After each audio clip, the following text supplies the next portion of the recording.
छत्तीसगढ़ के नारायणपुर जिले के अबूझ मार्ग से जो है एक शांति मार्च निकाला गया है।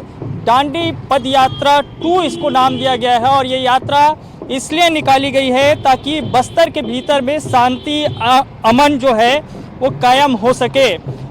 बस्तर में जो हालात जिस तरह से बने हुए हैं, जो संघर्ष है, जो गतिविधियां संचालित है, उसके मद्देनज़र ये यात्रा की जा रही है। बस्तर मांगे हिंसा से आज़ादी, डांडी यात्रा 2 ये नाम दिया गया है और ये यात्रा जो है तकरीबन जो है 300 किलोमीटर से भी अधिक की दूरी तय करते हुए रायपुर पहुंच चुकी है। और आप देखिए कि आदिवासियों की एक टीम जो है इसके साथ चल रही है और कला और संस्कृति के साथ वो अपनी इस यात्रा को जारी रखे हुए हैं। इस यात्रा का जो नेतृत्व है वो उत्तर प्रदेश के डीजीपी रहे प्रकाश सिंह जी वो कर रहे हैं, वरिष्ठ पत्रकार शुभ्रांशु चौधरी कर रहे हैं। और रायपुर जब ये यात्रा पहुंची तो वीरेंद्र पांडे जी जो कि भाजपा के पूर्व जो है नेता और किसान नेता हैं वो इस यात्रा में शरीक हुए हैं।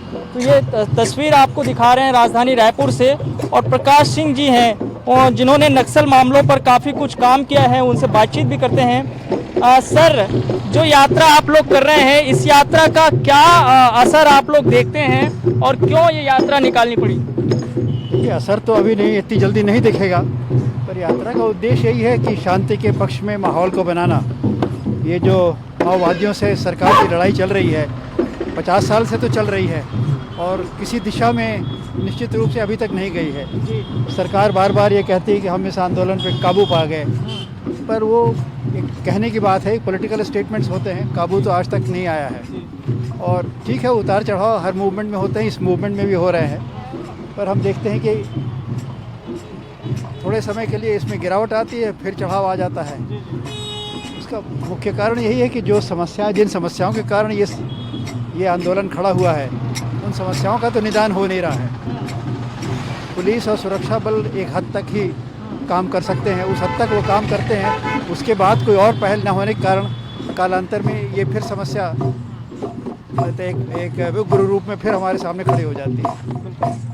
तो प्रकाश सिंह जी बोल रहे हैं कि बातचीत ही एक रास्ता है, उसी से जो है समाधान की ओर बढ़ सकते हैं। जो पुलिस और माओवादियों के बीच संघर्ष चल रहा है या सरकार की तरफ से जो कोशिशें की जा रही है, उसमें बातचीत एक सबसे अच्छा जो है माध्यम हो सकता है।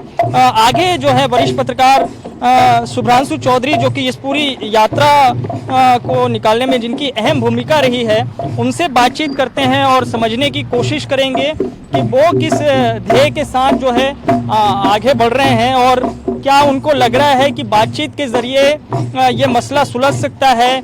जिस तरह से अमन और शांति की बातें बस्तर के भीतर में की जा रही है, माओवादी हिंसा के बीच, पुलिस और माओवादियों के बीच जो संघर्ष चल रहा है उसके बीच में वो क्या चीज़ें साफ हो सकती है।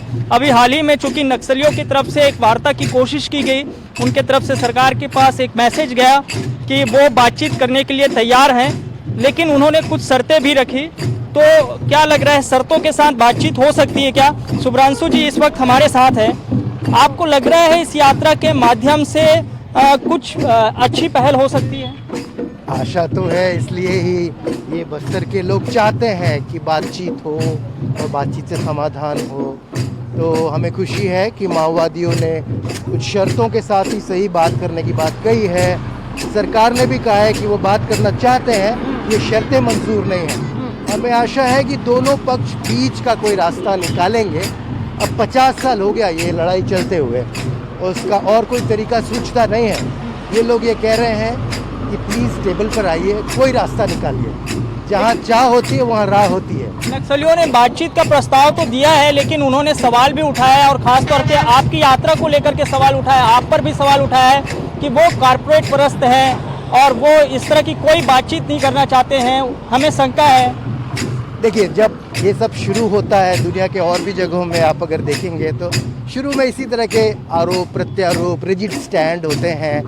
पर हमें आशा है कि अब इतना समय बीत गया है, इतनी सारी जानें गई हैं कि दोनों पक्ष सोचेंगे कि थोड़ा थोड़ा झुका जाए और दोनों उसी की राजनीति की बात कर रहे हैं कि जनता का भला हो। तो जनता का भला अब हिंसा में नहीं है और दोनों पक्षों की हिंसा में नहीं है। ये कहते हैं हम बुलडोज कर देंगे, वो कहते हैं हम क्रांति कर देंगे। दोनों अब संभव नहीं है, तो इसलिए दोनों को थोड़ा सा झुकना पड़ेगा, ऐसा हमको लगता है। और ये जन दबाव उसमें मदद करेगा कि दोनों थोड़ा थोड़ा झुकें और जो 50 सालों से हिंसा चल रही है उसका एक लॉजिकल समापन यहाँ पर किया जाए। 23 और 24 को जो राजधानी रायपुर में आप लोग बैठ के विमर्श करने वाले हैं, क्या सरकार से भी मिलने की कोशिश है? हम सरकार से अनुरोध तो कर रहे हैं, पर अभी तक हमें कोई जवाब नहीं मिला है। ये बस्तर की जनता है, इन्होंने कहा है कि हम चाहते हैं कि आप बात करें, आप दोनों बात करें, इसलिए हम लोग अबूझमाड़ से चलें। वो माओइस्ट का हेडक्वार्टर है और अब हम सरकार के हेडक्वार्टर में आ रहे हैं। दोनों से हम सत्याग्रह करना चाह रहे हैं कि सत्य यही मांगता है कि आप लोग बातचीत करें, तो हम तो आग्रह ही कर सकते हैं। उसके बाद आगे क्या होता है वो माओवादियों की मर्जी है और सरकार की मर्जी है। तो अबूझमाड़ से राजधानी रायपुर तक की ये यात्रा, और इस यात्रा के पीछे उद्देश्य है कि किसी न किसी तरीके से कोई बातचीत हो और बातचीत के जरिए जो है समाधान निकाला जा सके। तो 23 और 24 मार्च को जो विमर्श राजधानी रायपुर के भीतर में होगा, अबूझमाड़ से पहुंचे इन आदिवासियों के साथ और सरकार से अगर कोई मुलाकात होती है तो उसके बाद क्या रणनीति बनती है, किस नतीजे पर जो है यहाँ पे लोग पहुँचते हैं, ये देखना लाजमी होगा। और नक्सलियों का जो प्रस्ताव है, उन प्रस्ताव के बीच ही जो यात्रा है और यात्रा के साथ सरकार की तरफ से जो कहा गया है, उन सब से क्या परिणाम निकलेगा, ये देखना होगा। कैमरामैन रेखराम के साथ वैभव सिंह पांडे, न्यूज़ 24 रायपुर, छत्तीसगढ़।